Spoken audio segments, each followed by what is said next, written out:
یہ وجہ ہے، یہ حضور اللہ ہے۔ سب کو کہنا چاہیے تھا کیسی باتیں کر رہے ہو، یہ تو ابو طالب کا بیٹا ہے۔ کسی نے نہیں کہا کیونکہ چہرہ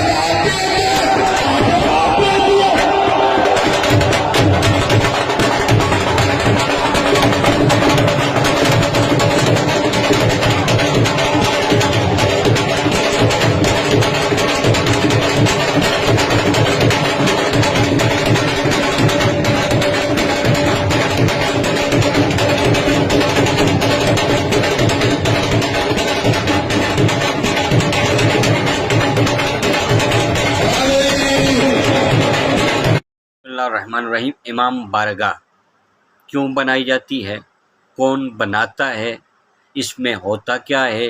پرانے وقتوں میں امام بارگاہ کو امام باڑہ کہا جاتا تھا۔ اس میں ہونے والی مجالس، اس میں ہونے والے جشن کس کے منائے جاتے ہیں، کس لیے منائے جاتے ہیں، ان امام بارگاہوں کے حوالے سے عام عوام میں غلط فہمیاں کیا ہیں، آج کی ویڈیو میں اس پر بات کریں گے۔ لیکن اگر آپ میرے چینل پر نئے ہیں تو میرے چینل کو سبسکرائب کریں، بیل آئیکن کے بٹن کو دبائیں تاکہ میرا اور آپ کا یہ ساتھ جاری رہے۔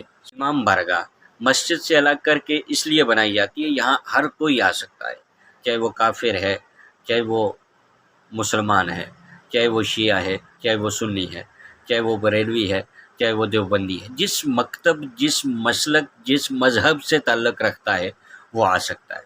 مسجد میں جانے کے لیے پاک ہونا ضروری ہے، مسلمان ہونا ضروری ہے، کلمۃ لا الہ الا اللہ محمد الرسول اللہ پر ایمان رکھنا ضروری ہے، یعنی جسم بھی پاک ہو، روح بھی پاک ہو، تب جا کر کے مسجد میں جا سکتے ہیں، چونکہ یہ خدا کا گھر ہے۔ لیکن بارگاہ امام میں کھلی دعوت ہے، آئیں، دیکھیں، سنیں کیا ہو رہا ہے، کیا کیا جا رہا ہے، کیا کہا جا رہا ہے۔ یہاں پر طہارت کے احکام وہ لاگو نہیں ہوتے جو مسجد میں لاگو ہوتے ہیں۔ اسی لیے امام بارگاہ وہ درس امام کی جگہ ہے جہاں ہر کوئی، ہر مکتب، ہر مسلک کا نمائندہ آ سکتا ہے۔ سامعین محترم، جہاں تک غلط فہمیوں کی بات ہے تو یہ غلط فہمیاں محض ایک پروپیگنڈا ہے۔ اس کو دور کرنے کا بہترین ذریعہ، جہاں پر غیر مسلم کے لیے یہ قدغن نہیں ہے کہ وہ اس بارگاہ میں نہ آ سکے، تو مسلمان تو اپنے بھائی ہیں، وہ آئیں، بیٹھیں، دیکھیں، سنیں کیا کہا جا رہا ہے، کیوں کہا جا رہا ہے۔ اب سوال ہے کیوں بنائی جاتی ہے؟ اس کے بنانے کی ابتدا جناب سیدہ فاطمہ الزہرا سلام اللہ علیہا سے ہوئی۔ جب مدینہ میں روتی تھی نا اپنے بابا کو، تو مسلمان آ کے کہتے تھے دن میں نہ روئیں بلکہ رات میں روئیں۔ جب سیدہ نے اپنے بابا کو رات میں رونا شروع کیا تو کہا اب ہماری نیند خراب ہوتی ہے۔ امیر المومنین علی بن ابی طالب علیہ السلام نے مدینہ سے باہر نکل کر ایک گھر بنایا جسے بیت الحزن کا نام دیا، یعنی وہ گھر جہاں غم منایا جا سکتا ہے، وہ گھر جہاں رویا جا سکتا ہے۔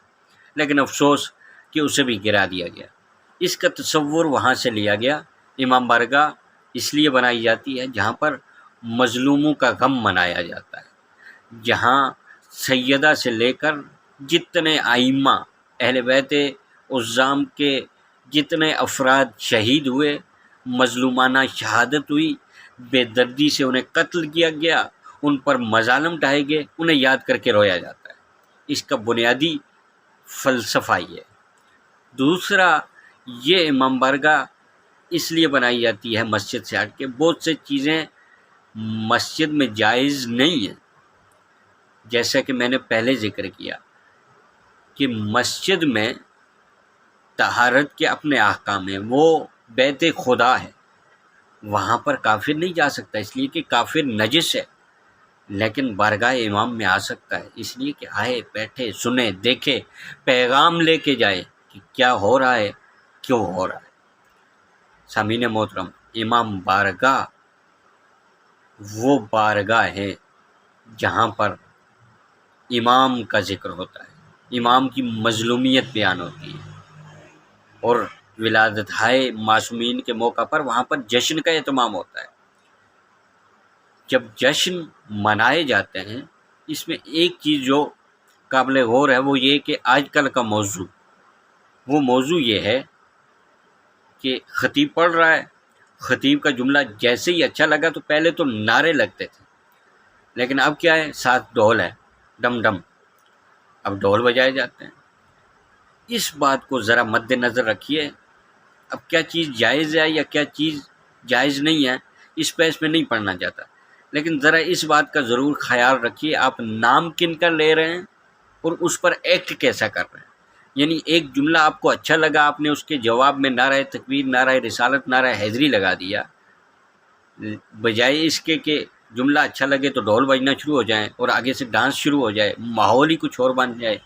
یعنی یہ جو پاکوں کی محفل ہے اس کا تصور ہی کسی اور طرف چلا جائے، یہ بالکل اچھا نہیں ہے، یہ بالکل جائز نہیں ہے کہ معصومین کے اسماء پر، معصومین کے عنوان سے کہے جانے والے جملوں پر داد دینے کے لیے آپ ایسا بونڈا طریقہ اپنائیں، یہ غلط ہے۔ اس کی جتنی مذمت کی جائے کم ہے۔ امام بارگاہ کے تقدس کو بھی دیکھیے، یہاں پر روئیں، ماتم کریں، یہاں پر مجالس کا انعقاد کریں، یہاں پر جشن منائیں، لیکن ویسے منائیں جیسے ائمہ معصومین اس کا احیاء کرتے تھے، جیسے ائمہ معصومین منایا کرتے تھے۔ سامعین محترم، امام موسیٰ کاظم علیہ السلام ایسی قید کہ وہ سیدھے کھڑے نہیں ہو سکتے تھے، رکوع کے عالم میں سال ہا سال۔ انہیں وہاں سے ایک چاہنے والے نے نکالا، اپنے گھر لے گیا، ایک کمرے میں رکھا۔ امام نے دوسرے دن اس سے کہا کہ مجھے واپس وہاں لے چلو۔ کہا امام وہاں تنگ ہے، تاریکی ہے، آپ کھڑے نہیں ہو سکتے، یہ تو کھلا کمرہ ہے، یہاں سے آپ اتنا جلدی کیوں جانا چاہتے ہیں؟ کہا ساتھ والے گھر سے مجھے ڈھول اور گانے بجانے کی آواز آ رہی ہے، میں یہاں نہیں رہ سکتا، مجھے وہ قید منظور ہے، یہ آواز منظور نہیں۔ سامعین محترم، ائمہ کو پسند نہیں ہے یہ ساز، یہ آلات غنا ائمہ کو پسند نہیں ہے، یہ ایکٹ جو ہم کرتے ہیں۔